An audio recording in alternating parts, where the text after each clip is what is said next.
빌립보서 4장 4절에서 9절까지입니다. 빌립보서 4장 4절에서 9절까지 보겠습니다.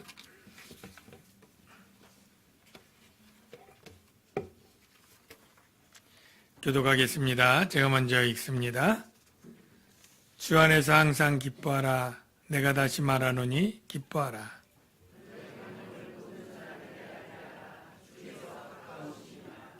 아무것도 염려하지 말고 다만 모든 일에 기도와 간구로 너희 구할 것을 감사함으로 하나님께 아뢰라.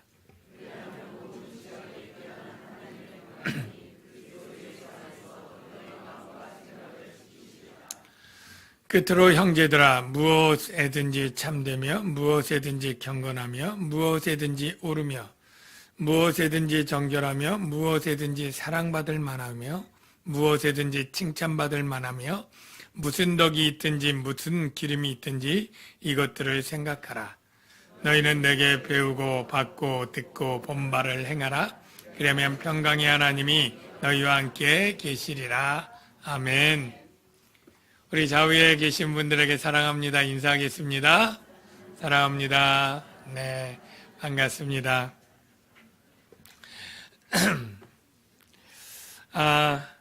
사도 바울은 오늘 빌립보 교회 성도들에게 항상 기뻐하라, 다시 말하노니 기뻐하라 이렇게 시작을 하고 있는데요. 오늘 여러분의 심령에도 오늘 설교 후에 평강이 넘치고 기쁨이 넘치게 되기를 주의 이름으로 축원합니다. 네. 우리가 항상 기뻐하고 평강이 넘치는 삶을 산다면 얼마나 좋겠습니까?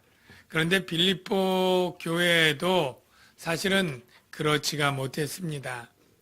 우리가 빌립보서에는 기쁨에 관한 단어가 적어도 16번이 나온다 그렇게 얘기를 하고 있는데요. 그 말은 반대로 빌립보 교회가 기쁨이 넘치는 교회가 아니었다라고 하는 반증이 되지 않습니까? 바로 빌립보 교회는 오히려 기쁨보다는 근심이 있고 그리고 우울함이 있고 두려움과 염려 그리고 미움이 오히려 그 성도들 마음에 더 많이 차 있을 것이라고 추측이 됩니다. 왜냐하면 빌립보 교회는 밖으로는 박해와 핍박을 받고 있었습니다. 로마 정부로부터 황제 숭배를 강요받았는데 그것을 거부하는 빌립보 교회가 당연히 로마로부터 미운털이 박히고 그리고 박해의 대상이 되었고요. 그리고 본문에 나오는 십자가의 원수로 행하는 자들이 있었는데 그들은 유대인이라고 추측이 됩니다. 유대 교인들이 이 기독교인들을 굉장히 미워하고 박해를 했죠. 내부로는 또 어떤 일이 있었느냐면 바로 거짓 복음을 가르치는 유대 율법주의자들이 잘못된 가르침을 가르쳐서 미혹을 당하는 일이 있고 또 이 여성 지도자 둘인 그 이름이 지난주에 거명이 됐죠. 유오디아와 순두개가 서로 갈등이 있고 마음이 합해지지 않고 있는 상황입니다. 이런 상황 가운데 있을 때 밖으로는 핍박과 박해를 받으니 두려움이 있을 것이고요. 염려가 있었을 것이죠. 내부적으로는 서로 지도자들이 갈라져서 마음이 나눠지고 그렇게 분열되어 있으니 서로에 대해서 서운함, 미움, 심지어는 복수심 이런 마음들이 가득 차고 걱정, 근심이 있겠죠.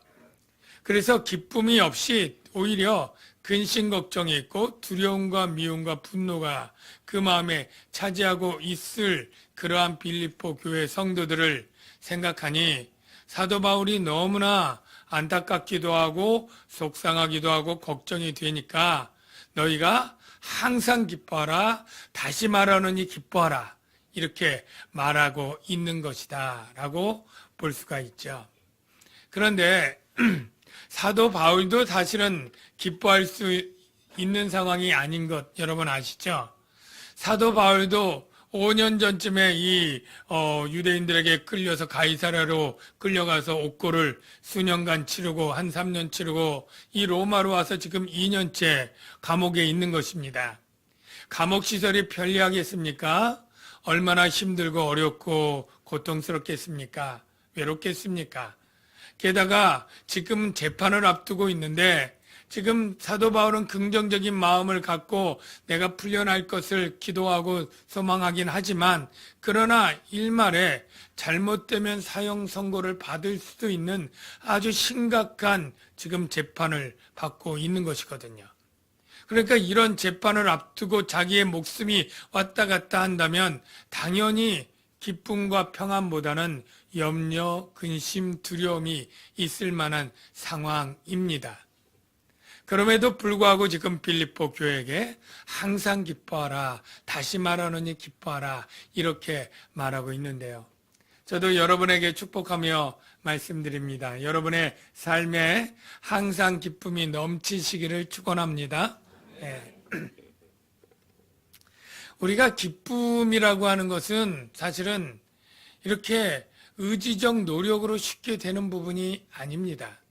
그냥 우리가 좋은 일을 있고 즐거운 일이 많고 좋은 사람을 만나면 마음이 저절로 즐거워지고 기뻐지는 것이지 의지적으로 기뻐하는 것이 어렵잖아요.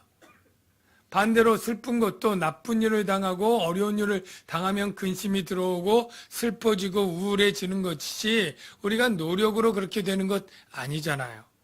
근데 여기 이 기뻐하라는 바로 헬라어로 명령어입니다. 명령법, 능동적인 명령어로 되어 있어요. 기뻐하는 것을 노력하고 애쓰고 의지적으로 하라는 거예요. 여러분 참 우리가 상황은 전혀 기뻐할 수 없는 어려운 상황인데 기뻐하라 이거 참 쉽지 않잖아요. 예, 자꾸 그냥 그렇게 기뻐해야지 그런다고 기뻐할 수 있는 게 아니잖아요. 제가 전에 참 어떤 사람이 말하기를 빨리 먹으면 살이 찐다 그런 얘기를 들은 적이 있어요. 여러분들 들었죠? 근데 제가 밥을 굉장히 뭐든지 빨리 먹습니다. 남보다 2배는 빨리 먹는 것 같아요. 그래서 이게 내가 이렇게 살이 찌는 이유인가? 이렇게 생각을 했어요. 그 논리적인 건 여러분도 알겠지만 우리가 밥을 먹는 속도가 느리면 위에서 포만감이 느껴질 때 뇌에게 이제 점점 포만감이 불러오고 이제 나는 배가 부르다라고 하는 신호를 보내면 뇌가 그때 이제 알아먹고 이제 배부른 걸 깨닫고 식욕을 중단시킨다 뭐 그런 것이었는데 너무 빨리 먹으면 이미 이 배가 그 신호를 보내기도 전에 이미 배는 계속 차고 신호는 늦게 돼서 더 이미 신호를 받을 때는 이미 배가 가득 찬 후에 받게 돼서 그렇다 뭐 그런 얘기였어요. 그래서 제가 그 말을 듣고 딱 생각한 게 내가 살찌는 문제의 원인은 위가 아니라 뇌에 있구나. 이 뇌에서 이게 문제가 있구나. 그렇게 생각하면서 탁 머리를 쓴 게 아니 그러면 그러기 전에 밥을 먹기 전에 이미 나는 배부르다 이렇게 세뇌를 시켜야 되겠다. 네. 나는 충분히 배가 고프지 않고 배부른 상태다 이렇게 미리 자꾸 하면 되겠다 이렇게 생각을 했는데요. 성공했을까요? 실패했을까요? 네, 실패했어요. 왜냐하면 제가 아무리 배불러도 맛있는 걸 보면 또 참질 못해요. 근데 문제는 저는 모든 음식이 다 맛있어요. 김치도 맛있고 라면 먹을 때 단무지도 맛있고 다 맛있으니까 이게 작전이 잘못된 거예요. 나중에 생각해 보니까 나는 이미 배부를 뿐 아니라 이 음식들은 하나도 맛대가리가 없다. 이렇게 같이 세뇌를 시켰어야 되는 건데 그거를 잊어버렸던 모양이에요. 제가 지금 말하려고 하는 것은 우리가 세뇌를 시킨다고 해서 그 어떤 문제가 잘 해결되는 것이 아니죠. 그러니까 주님이 우리에게 기뻐하라 기뻐하라 상황은 전혀 기뻐하지 않는데 내가 자꾸 기뻐해야지 기뻐하라 이렇게 막무가내로 무대뽀로 한다고 그게 속을 일도 아니고 기뻐할 지지도 않는다는 거예요. 하나님은 우리를 그렇게 무대뽀로 나가도록 하지 않고 반드시 그럴 수 있는 이유와 근거를 주신다는 것입니다. 오늘 본문도 바로 항상 기뻐하라, 다시 말하노니 기뻐하라, 기뻐하지 못할 상황 가운데 그 명령을 줄 때 이유가 앞뒤로 있습니다. 첫 번째 이유는 바로 주 안에서가 이유입니다. 우리가 지난주에도 살펴봤지만 그리스도와 주님의 개념이 같은 분이지만 다르다 제가 말씀을 드렸죠. 그리스도는 구속에 관련된 사역에 초점을 맞출 때고 주라고 하는 개념은 하나님과 같은 동의어고 이미 부활 승천해서 모든 영광을 받고 만유를 통치하는 대권을 가진 그러한 전능의 주권자일 때 주라고 부른다는 거예요. 그러니까 우리가 주 안에 있다는 것은 이 나의 모든 근심 걱정의 문제들의 원인과 모든 것을 단번에 뒤집어 엎을 수 있는 전능한 주권자 주님 안에 있다는 의미가 되는 것이죠. 나를 지금 힘들게 하고 괴롭게 하는 모든 어떤 어려움과 문제가 어떻게 진행되고 어떻게 나아가든지 하나님이 원하시기만 하면 극적으로 뒤집어 모든 것을 정상으로 만들 수 있는 그러한 주님 안에 우리가 있다는 것입니다. 여러분이 혹시 영화들을 보신 적이 있고 그 중에 액션 영화 중에 영웅들이 나오는 영화들을 보신 분들이 있을 것입니다. 슈퍼맨, 배트맨, 아니면 그것 아니래도 굉장히 람보처럼 영웅 같은 사람들이 있죠. 그런 영화를 볼 때 우리가 늘 동일한 패턴은 이 영웅이 가족이나 친구나 그 아끼게 되는 사람은 늘 악당으로부터 심한 그러한 공격과 또 어려움을 당하고 위기를 갖게 되는 것이죠. 악당이 악할수록 이 위기는 더 커져서 우리는 분노 게이지가 점점점 커지게 되는데요.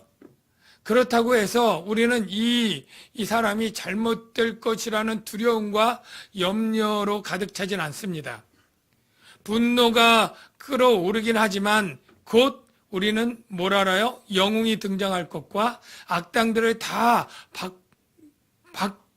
박멸을 하고 정말 이기게 될 것을 알죠.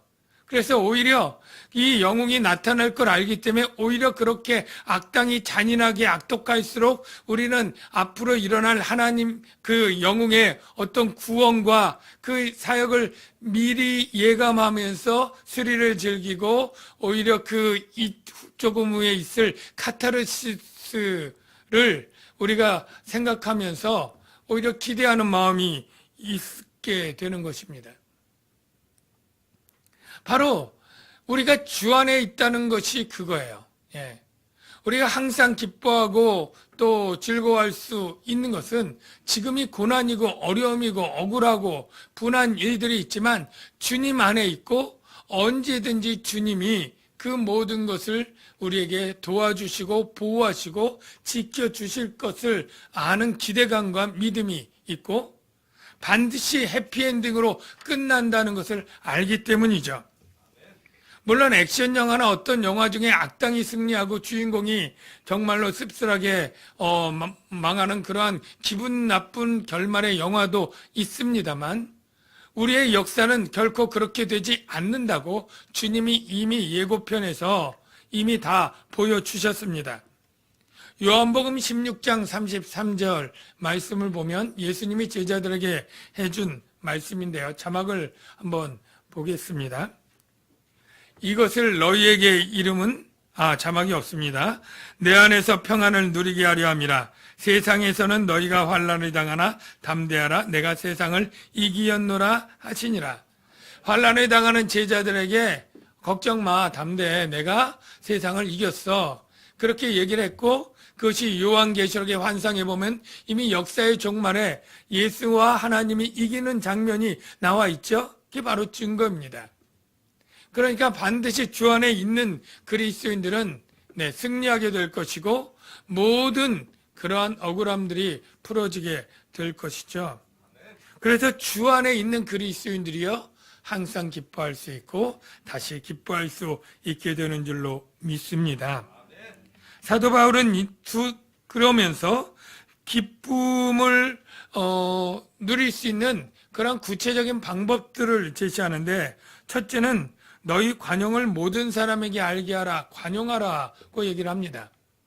지금 빌립보 교회에게는 관용하지 못하고 용서하지 못할 대상자들이 많이 있습니다. 자기를 박해하는 이 로마 정부와 관료들에게 반감이 있겠죠. 그리고 자기네들을 대적하는 십자가의 원수인 유대인들에게도 마음이 정말로 미움과 분노가 있겠죠. 그리고 서로 교회 내에도 골이 깊은 어떠한 사람들에 대해서는 좋은 감정을 갖지 못하겠죠. 그런데 이런 사람들에게 관용하라, 관용을 알게 하라 라고 말하고 있는 것이죠. 이 관용이란 단어가 그냥 착하다, 또 관대하다, 친절하다 이런 것인데요. 이것을 구체적으로 어떤 행동인지 좀 알 수 있는 구절이 디도서에 좀 나타나 있는데요. 너는 그들로 하여금 통치자들과 권세 잡은 자들에게 복종하며 순종하며 모든 선한 일 행하기를 준비하게 하며, 그 다음에 여기 보면 아무도 비방하지 말며 다투지 말며 관용하며, 그 다음에 범사의 온유함을 모든 사람에게 나타낼 것을 기억하게 하라. 우리가 관용이라고 하는 단어가 어떤 게 정확히 무슨 뜻인지 알 수 있는 것은 이 관용하는 사람 옆에 있는 단어들이 연관된 단어라고 생각이 됩니다. 관용하는 사람은요, 자기를 박해하고 미워하는 이러한 사람에게 비방하지 않습니다. 다투지 않습니다. 그리고 온유함으로 나타나게 됩니다. 어떻게 관용을 이렇게 할 수 있느냐라고 하면 역시 이것도 주님이 키입니다. 주님이 열쇠입니다. 여기 보니까 주께서 가까우시니라. 여러분, 주께서 가깝다는 의미가 거리적으로 가깝다는 거예요? 시간적으로 이제 오실 때가 가깝다는 거예요? 어느 것일까요? 둘 다 맞습니다. 주님이 재림의 시간이 가깝습니다. 주님이 재림하셔서 하는 일이 무엇입니까? 사필 규정으로 모든 것을 해결해 주시고 심판한데, 악인에게는 보응을 하시고 진노하시고 의인에게 억울한 자들은 보상해 주시고 그리고 그 억울함을 풀어주시죠. 그러니까 내가 지금 이렇게 억울하게 당하는 이러한 핍박과 박해와 환난과 어려움, 미움 이런 것들은 다 주님이 곧 와서 해줄 것인데, 내가 화내고 내가 보복하고 내가 그렇게 따질 일이 뭐가 있겠습니까? 그러니까 주님 맡기고 관용할 수 있고요. 두 번째로 거리적으로 주님이 가깝다는 뜻은 무엇입니까? 주님이 너무 가까이 공간적 거리로 있어 내 옆에 있거나 내 안에 있다는 뜻입니다. 물론 부활하신 주님은 몸을 갖고 있기 때문에 그 주님의 몸이 있는 채 내 안에 들어올 수는 없겠죠. 우리가 주님 내 안에 부르는 찬양의 가사의 의미는 바로 주님이 보내시는 그리스도의 영, 성령께서 내 옆에서 내 안에서 보혜사로 나를 돌보시고 도와주시고 그리고 그 권능으로 나를 붙잡아 주시는 그런 것이죠. 그러니까 내가 어떤 어려움과 환난을 당해도 주님이 나를 위로해 주시고 도와주시고 보호해 주시는 것을 믿기 때문에 내가 오히려 그러한 대적자들에게 관용을 베풀 수 있는 것입니다. 이 관용을 베풀 때 우리 안에 있는 분노와 미움이 사라지고, 그래야만 바로 주의 평강이 들어올 수 있고 기쁨이 샘솟을 수 있게 되는 것입니다. 그리고 마지막으로 가장 중요한 도구는 바로 기도와 간구입니다. 여기 아무것도 염려하지 말라 이렇게 얘기를 했는데, 솔직하게 여러분 염려 없는 인생이 있을까요? 여러분 중에 나는 정말 이 말씀 때문에 아무 염려가 없다 이렇게 말하실 수 있는 분이 있을까요? 사실 사도 바울도 어느 정도 염려가 있는 것들이 있고 가족들의 구원을 위해서 늘 근심이 있다는 것도 얘기하고 하지 않습니까? 그러니까 우리들도 사실은 염려 없는 게 이상하고 있는 게 당연하게 되는데요. 왜 그러냐 하면 실존주의 철학자들은 우리 인간이 본질상 염려할 수밖에 없는 존재로 지음받았다 그렇게 얘기를 합니다. 무슨 말이냐면 우리는 그 누구도 자립할 수 있고 자존적인 능력을 가지고 있는 존재가 아닙니다. 자존할 수 있는 능력은 오직 하나님 한 분이죠. 네. 우리 인간은 모두 하나님 의존적인 존재입니다. 하나님으로부터 생명과 지혜와 사랑과 모든 에너지를 공급받아야 하루하루 살아가게 되는 것인데 그나마 죄를 짓고 이마저도 단절되었으니 우리의 특징은 결핍이라고 얘기를 합니다. 결핍성. 이게 인간의 존재예요. 그러니 늘 부족하고 늘 모자란 거예요. 예. 그래서 다투고 싸우지만 해결될 수가 없는 것이죠. 그래서 이 하나님으로부터 공급받지 않는 인간은 늘 염려할 수밖에 없어요. 내일은 뭐 먹을까? 내일은 안전할까? 어떻게 살까? 여러분 어떤 인생도 내일의 생명을 보장할 수 있는 인생이 있나요? 없잖아요. 우리 날마다 나는 수많은 사고들이 그 전날 내가 이렇게 사고 나서 죽거나 다칠 것을 아는 사람이 어디 있습니까? 오늘 건강해도 내일 사고로 죽는 사람이 너무 많고 올해 건강했지만 내년에 병으로 죽는 사람, 올해 사업이 잘 됐지만 내후년에 그냥 여러 가지 일로 사업 망한 사람, 별의별 일들이 너무너무 많이 일어나고 그것은 우리가 막을 수 없는 일들이 너무 많은 거예요. 그러니까 우리는 필연적으로 염려할 수밖에 없는 그러한 존재예요. 여러분 요즘 스마트폰 여러분 다 가지고 계신데요. 저도 잘 그렇게 활용하지 못하는데 최근에 보니까 거기 돋보기 기능이 있다는 걸 제가 어저께 처음 알았어요. 예, 그래 보니까 돋보기도 되고요, 거울도 되고요. 사실 이 스마트폰 안에 저희가 10년, 20년 전에 있는 것들이 다 들어가 있는 거잖아요. 예, 전화는 당연하고요. 예, 거기에 계산기 들어가 있죠, 달력 들어가 있죠. 그리고 비디오 들어가 있죠. 그리고 녹음기 들어가 있죠. 예, 그리고 성경책 들어가 있죠. 별의별 너무 많은 게 이 안에 다 들어가 있잖아요. 내비게이션 들어가 있고, 별의별 게 다 이 안에 들어가 있는데요. 이 참 똑똑한 이 스마트폰을, 참 똑똑하지만 그것도 딱 하루 쓰는 겁니다. 무슨 말이냐면, 우리가 전기를 한전에 돈을 내고 충전기를 사서 이 스마트폰에 날마다 밤에 충전해 주지 않으면 그냥 하루 지나면 그냥 그 먹통이 되고 그 다음에 아무 기능을 하지 못하지 않습니까? 여러분 우리 인생도 그렇다고 생각하면 돼요. 우리 인생도 날마다 하나님으로부터 충전받고 에너지를 공급해야 살아가는 철저히 스마트폰이 주인의 이것에 따라서 생명이 왔다 갔다 하는 것처럼 우리 인생이 이렇게 하나님을 의존하면서 살아야 되는 존재로 지은 것이니 늘 하루하루 살면서 그 다음날을 생각하면서 하나님의 도움을 의존해야 되는 그런 인생인 것이죠. 그러니까 염려가 필연적이에요. 그런데 그 염려를 하지 않을 수 있는 방법을 가르쳐 주는 것입니다. 그것이 무엇입니까? 바로 우리를 지으신 하나님께 날마다 기도와 간구를 하는 거죠. 기도와 간구의 차이는 이 본문에서 중요하지 않습니다만 그냥 언급하면 기도는 우리가 하나님께 드리는 모든 대화를 총칭하는 것이고 간구는 그 중에서 구체적으로 어떤 도움을 구하는 것에 관한 기도를 이제 간구라고 할 수 있는데요.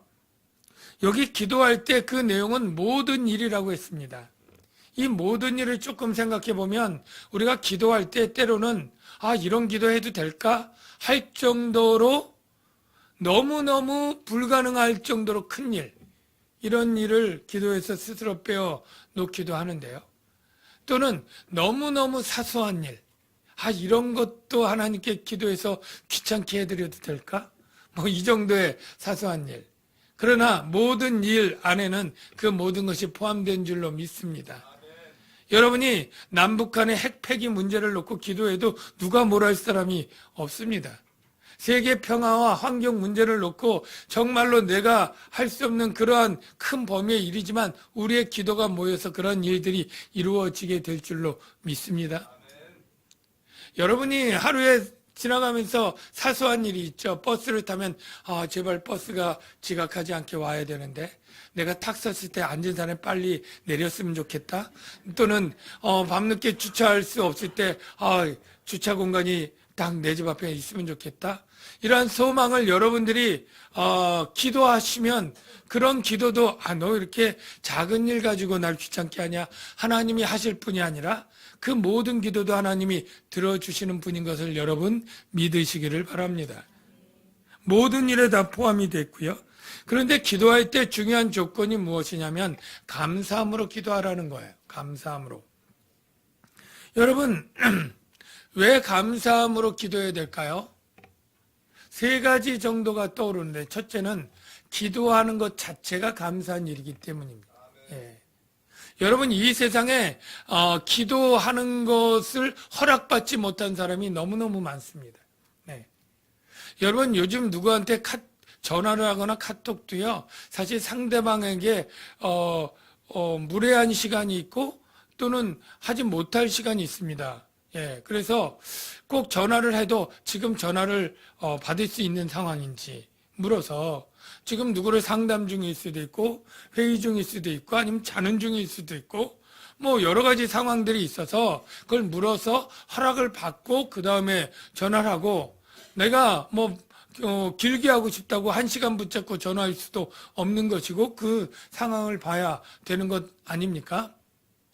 사람에게도 그런데 만왕의 왕이신 그 하나님께 우리가 기도하려면 얼마를 기도해야 될지 언제 기도할지 보통 같으면 예의 있게 묻고 허락받아서 해야 될 것 같은데 하나님이 우리에게 주신 건 뭐예요?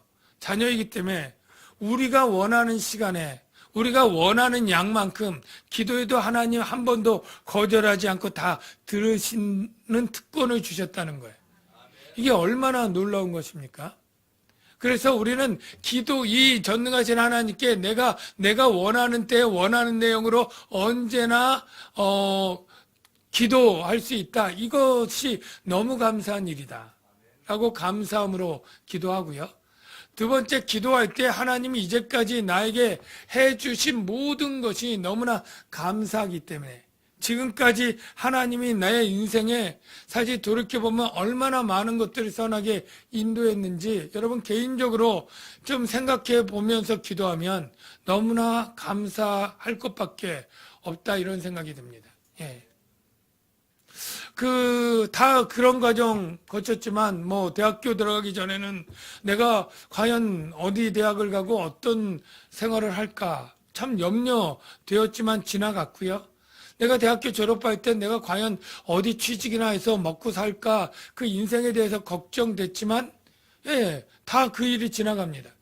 여러분 군대 자녀를 보낸 사람도 있고 예, 가기 전에 학생들도 내가 군 생활을 잘할까 여기 맞기도 하는 일도 있고 뭐 사고도 있다고 하는데 그런 걱정들 많이 하잖아요. 근데 어느새 보면 하여간 다 제대해서 나와 있거나 제대해 있거든요. 예. 그리고 그 다음에, 결혼을 잘 할 수 있을까 했지만, 결혼하고요. 아내들은 내가 과연 출산을 할 수 있을까 하는데, 임신하고, 그리고 출산하고, 순산하고, 애가 건강할까 막 그렇게 걱정했는데, 대부분 건강하고, 잘하거든요. 예.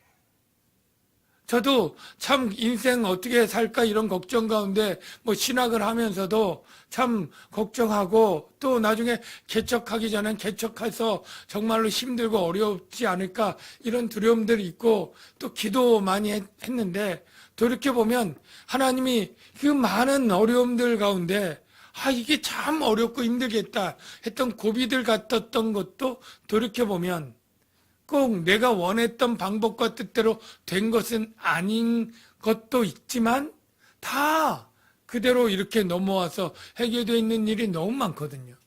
그래서 그것들 생각해 보면 우리가 구하기 전에 감사기도 할 수 있는 것이죠.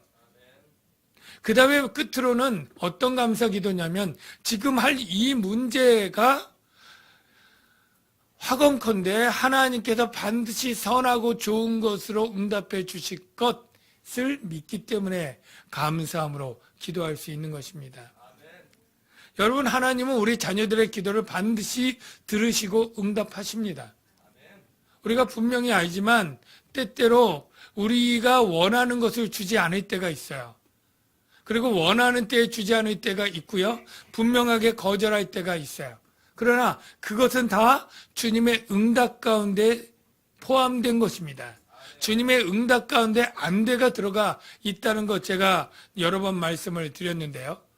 그 안대는 나에게 좋은 것이기 때문에 그런 것이죠. 아들이 떡을 달라는데 돌을 줄 아비가 어디 있고 생선을 달라는데 뱀을 줄 아비가 어디 있느냐. 이 말씀 여러분 아시죠? 이 말씀 뒤집어 보죠. 예. 아들이 뱀을 달라는데 뱀 주겠어요? 예. 생선을 준다는 거예요. 아들이 돌 달래도 떡을 주시겠다는 거예요. 그러니까 이 돌 달래고 뱀 달래는 이 아들 입장에서는 자기가 원한 걸 안 준 것이고 하나님은 내가 원하고 좋아하는 걸 안 주네. 이렇게 서운할지 몰라도 그거는 우리가 보아도 좋은 것으로 바꿔주시는 것이죠. 받고 응답한 것입니다. 그렇기 때문에 우리는 바로 하나님이 우리에게 더 좋은 걸 주실 줄 알기 때문에 오히려 염려 없이 기도할 수 있는 것이죠. 하나님이 어떤 분이신가? 에베소서 3장 20절 볼까요? 우리 가운데서 역사하시는 능력대로 우리가 구하거나 생각하는 모든 것에 더 넘치도록 능히 하실리. 저는 이 하나님을 참 신뢰하고 좋아합니다. 우리가 구하는 것, 생각하는 것은 내 수준에 있는 것이라 내가 나쁜 것, 안 좋은 것, 덜 좋은 것을 얼마든지 구하는데 하나님은 내가 생각하는 것, 구하는 것에 더 넘치도록 좋은 것으로 갚아주시는 분이기 때문에 우리는 이 문제에 대해서 내가 정답을 알지 못하더라도 내가 생각하고 원하는 것대로 구하고 그냥 맡기면 하나님이 그것이 정답이면 그것을 주실 것이요. 그것이 틀리거나 부족하면 더 좋은 것으로 알아서 채워주실 줄로 믿습니다. 그러니까 우리가 염려할 게 없고 오히려 감사하면서 드릴 수 있게 되는 것이죠. 끝으로 여기 본문에도 끝으로지만 우리가 평강을 이루는 방법 한 가지를 마지막으로 바울이 빌립보 교회에게 가르쳐 줍니다. 그것이 무엇일까요? 여기 보면 형제들아 무엇에든지 참되며 무엇에든지 경건하며. 먼저 우리 이 무엇에든지는 국어적으로 무엇이든지라고 이해하는 것이 올바르다라는 것을 말씀을 드립니다. 무엇이든지 참되고 무엇이든지 경건하고 그리고 옳고 정결하고 사랑받을 만하고 칭찬받을 만하고 덕과 기림, 이것들을 생각하라라는 거예요. 사람이 무엇을 생각하느냐에 따라서 그 마음이 달라집니다. 예. 어떠한 동일한 일에도 긍정적인 면이 있고 부정적인 면이 있습니다. 긍정적인 면을 보는 사람은 이 문제에 따라 금방 마음이 평안할 수 있지만 부정적으로 보고 비판적으로 보는 사람은 이 문제가 너무나 큰 문제로 자신이 거기에 짓눌리게 되는 일이 너무나 많죠. 지금 바로 그런 얘기입니다. 지금 빌립보 교회 성도들에게 너희가 어떤 대적하는 사람과 나쁜 일에 있을 때 너희가 그 안에서 참된 것, 옳은 것, 칭찬 만한 것, 덕 있는 것, 좋은 것들을 생각하라고 얘기를 하는 거예요. 그러면서 너희는 내게 배우고 받고 듣고 본바를 행하라. 사도 바울도 그랬다는 거예요. 그러면 사도 바울이 뭘 어떻게 했느냐? 이게 궁금한데요. 그것이 빌립보서 1장에 보면 힌트로 나와 있습니다. 여러분, 사도 바울이 빌립보서에 있을 때 로마 감옥에 지금 2년째 갇혀 있고 재판을 앞두고 있다고 했잖아요. 근데 사도 바울에게도 대적자들이 있었습니다. 유대인 대적자도 있을 뿐 아니라 그리스도인 중에서도 경쟁적으로 사도 바울을 시기하고 미워하는 사람이 있었던 거예요. 그런데 사도 바울이 재판을 앞두고 있는데 이 재판에 나쁜 결과를 맺혀서 더 중형을 선고받도록 그렇게 하는 식으로 복음을 전하는 일들이 있었다는 거예요. 구체적으로 어떻게 전해야 그렇게 되는지 모르는데, 예를 들어서 뭐 시위를 하고 난동을 피우면서 전도를 하고 이러면 이 재판관이 그 소식을 듣고 지금 사도 바울의 제목이 정치적 소요죄고 소동죄거든요. 이렇게 기독교가 소동과 소요를 일으키고 문란하게 하니까 이 사람은 풀어주면 안 돼. 무기징역, 사형, 이렇게 더 중형을 내릴 수 있도록 하기 위해서 전도한다는 거예요. 그 내용을 한번 볼게요. 자막을 한번 보면 빌립보서 1장 17절에 있는 자막인데요. 그들은 나의 매임에, 지금 사도 바울이 감옥에 있는 감옥의 매임에 괴로움을 더하게 할 줄로 생각하여, 그러니까 더 오랫동안 감옥 생활을 하도록 하게 할 줄로 생각해서 순수하지 못하게 다툼으로 사도 바울을 다투는 마음으로 그리스도를 전파하니라. 여러분, 여기까지만 생각하면 누가 나를 미워해가지고 내 꼴을 더 괴롭게 하려고 복음을 전한다 그러면 얼마나 그것이 참 야비하고 그에 대해서 미움과 분노가 그냥 솟는 게 정상이지 않겠습니까? 그런데 사도 바울이 그걸 생각한 게 아니라 그 다음 그러면 무엇이냐? 거칠애로 하나 참으로 하나 무슨 방도로 하든지 전파되는 것은 그리스도니, 즉 그리스도의 전파됨, 요거를 생각한 거예요. 그러니까 지금 사도 바울은 그리스도의 전파됨, 그래서 그 사람들이 요건 칭찬할 만해, 이건 참된 거야, 이건 좋은 거야, 이건 훌륭해, 이 결과는 참으로 선한 거야, 이렇게 생각하면서 나는 기뻐하고 기뻐하리라, 이렇게 얘기를 하고 있는 거예요. 여러분, 가만히 보면 여러분을 미워하거나 대적하거나 상처를 준 사람이 있다고 칩시다. 여러분과 생각이 다른 어떤 사람이 있다고 칩시다. 근데 그 사람도 잘 보면 그 사람 말에 일리가 있는 면도 있고 그 사람이 옳은 부분이 있는 거예요. 나에게 지금은 상처를 주고 힘들었지만 전엔 누군가에는 착한 일도 하고 선을 베풀기도 하고 그에게 칭찬받을 구석도 있고 선한 점, 의로운 점도 있는 거예요. 그럴 때 내가 어떤 것을 생각할 것이냐, 나에게 해를 끼치고 모욕을 주고 잘못하고 악한 것들만 그 사람으로 단정할 게 아니라 그에게 무엇이든지 착한 일 했던 것, 무엇이든지 덕을 세웠던 것, 무엇이든지 의로웠던 것, 이런 것들을 생각하게 될 때 내 마음이 분노와 미움과 적개심이 사라지고 바로 그리스도의 평강, 하나님의 평강이 임하게 된다라는 것이죠.